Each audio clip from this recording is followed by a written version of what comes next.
doctors are reporting surges in respiratory and pollution-related cases throughout the capital city. Now, as of this morning, air quality readings in New Delhi reached at least 239, which already comes under the category of very unhealthy. Moreover, some areas registered AQI figures of 400 or even more, which place them directly in the hazardous category. Listen in to what doctors have stated about this air crisis. जो लोग पहले ठीक थे वो बीमार होए जा रहे हैं, जो बीमार थे वो और सीवियर बीमार हो रहे हैं, एडमिट होना पड़ता है कईयों की जान पे भी दिक्कतें आ जाती है। तो ये सब प्रॉब्लम्स अब हम देख रहे हैं। ऊपर से हार्ट की प्रॉब्लम्स, स्ट्रोक यानी ब्रेन अटैक जिसे कहते हैं, और भी चीजें जैसे स्किन की इश्यूज, स्किन के इन्फेक्शंस, आंखों के इन्फेक्शंस, नाक के इन्फेक्शंस, जो हमारी प्रेग्नेंट लेडीज हैं उनको इश्यूज होते हैं, वो रिस्क पे है। जो पैदा होने वाला बच्चा उसको रिस्क है, लो बर्थ वेट, उसके फेफड़ों का डेवलपमेंट और आगे का उसका मेंटल डेवलपमेंट, इन सब चीजों पे असर पड़ने वाला है और पड़ रहा है। जो मरीज हमारे जैसे जनरली रूटीन दिखाने के लिए आते थे कि भाई उनको सांस की बीमारियां है, वो रूटीन आते हैं, अभी वो इमरजेंसी आ रहे हैं कि उनको हफ्ता से सांस की दिक्कत बहुत बढ़ गई है या 10 दिन से सांस की दिक्कतें बढ़ गई हैं। लगभग मैं ये कहूँगा कि मेरी ओपीडी में जैसे जो स्टेबल मरीज हम जिनको कहते हैं वो आते थे, उनका नंबर कम हो गया, और जो पेशेंट अभी बीमारी को बढ़ा के आ रहे हैं उनका नंबर बहुत ज़्यादा हो गया है। यानी कि हमको उनकी दवाइयाँ बढ़ानी पड़ रही हैं इस समय, क्योंकि उनको सांस की दिक्कतें। Now, in response to the crisis, the Supreme Court has given the Air Quality Management Commission the authority to take any proactive measures to curb pollution in the Delhi NCR region. The court has also advised the Commission to consult stakeholders and take all parties on board. In a series of recent proposals, the Commission has suggested advancing some GRAP 4 restrictions, including work from home and 50% office attendance, to the current GRAP 3 stage. Other short-term measures which the Commission has deliberated on include staggered office timings, increasing public transport and metro services, and managing traffic congestion areas. Now, for long-term improvements, the Commission has reportedly suggesting reviewing electric vehicle policies while also restricting new coal-based power plants near New Delhi. With us on the broadcast is Mr. Vibhuti Rai, environmentalist, joining us from Lucknow. Thank you so much for taking our time and speaking to us on NewsX World. We debate and discuss the air crisis in India's national capital year after year after year, and it's the same story, it's the same statistics. It's every morning, the residents of the NCR region have to wake up to the same site during this period at the onset of winters.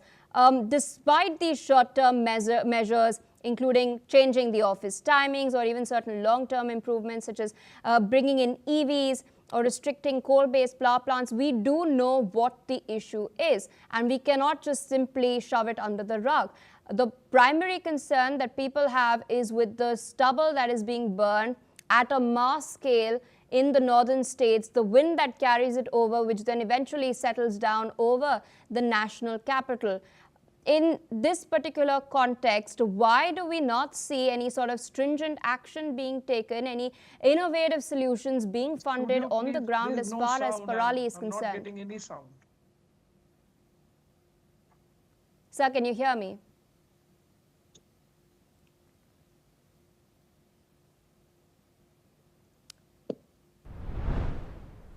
Told you I'm not getting any sound, please, from the newsreader. All right, there seems to be a connectivity issue. Let's get that checked from the PCR. In the meantime, of course, you can see the visuals on your screens.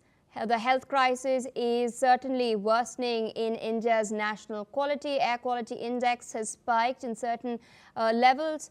The figures of more than 400 have now also been witnessed. All right, I hope, Mr. Rai, you can hear me right now. Of course, I was mentioning, we discussed this year after year. There are short-term measures which are being deliberated on, changing the staggered office timings.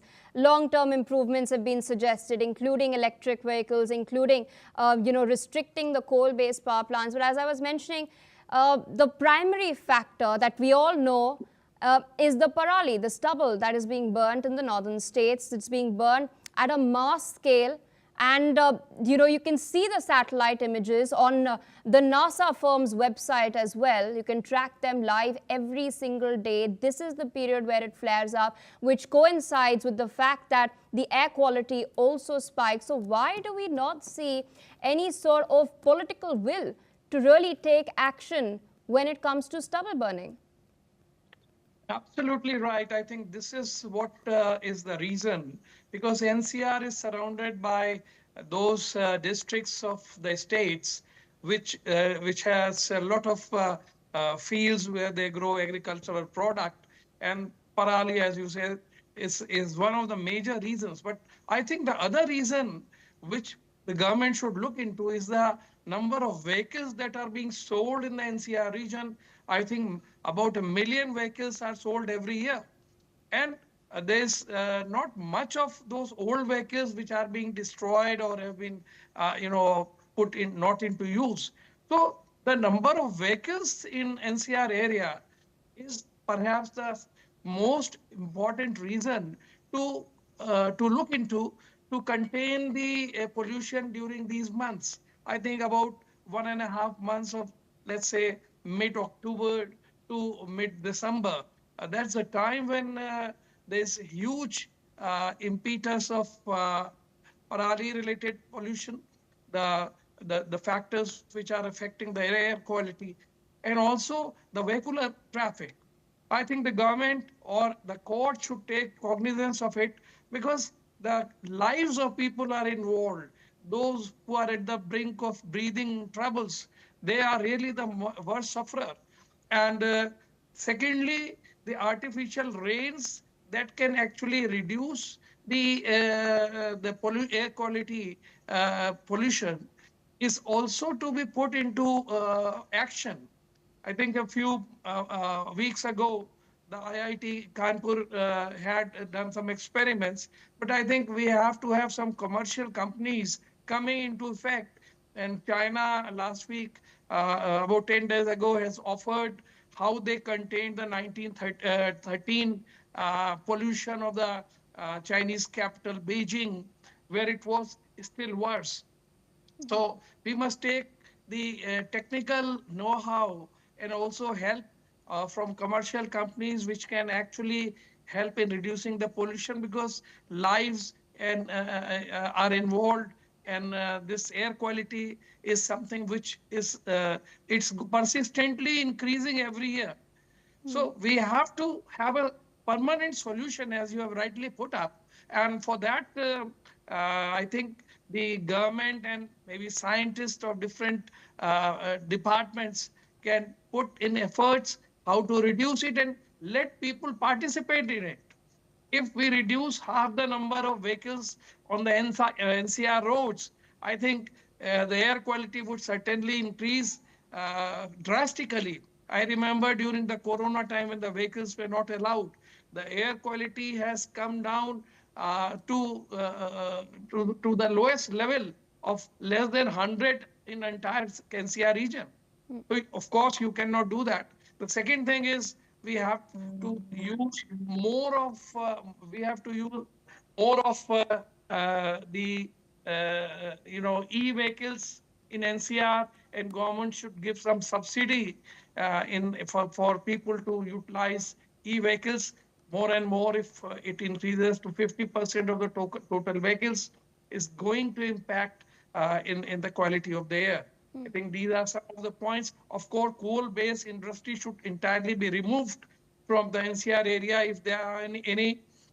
Also, other industries which are polluting the air quality should also be, put into action, so that they either move to those areas where it's possible to have, open fields where the air quality may not much be affected. But in the heart of the area, it is very, very in NCR area. If there are industries, and they are there actually, and those are to be contained at least for these 2 months. That's my suggestion. All right, sir. With that, I would like to thank you for taking our time. Of course, putting forth your suggestions.